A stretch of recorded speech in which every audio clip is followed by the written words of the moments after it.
আমাদের জীবনটা ঠিক যেন একটা রঙিন ফানুসের মতো।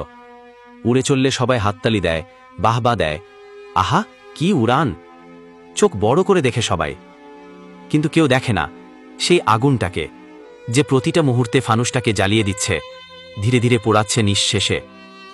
জানেন, যখন সেই ফানুসটা পুড়ে শেষ হয়ে আকাশে হারিয়ে যায়, তখন আর কেউ তাকায় না, কেউ ভাবে না, কেউ বলে না, আহা কি যন্ত্রণা নিয়ে হারিয়ে গেল ওটা। সবাই শুধু উড়তে দেখে, কিন্তু পুড়তে দেখে না কেউ। কারণ আমরা বাঁচি মানুষের বাহবা পাওয়ার জন্য, কিন্তু মরে যাই একাকিত্বের আগুনে। কারোর জন্য আলো হয়ে জ্বলে উঠলেও শেষে আমরা নিভে যাই নিঃশেষে, নিঃশেষে।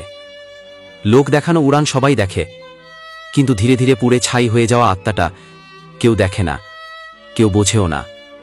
বাহ বাহ।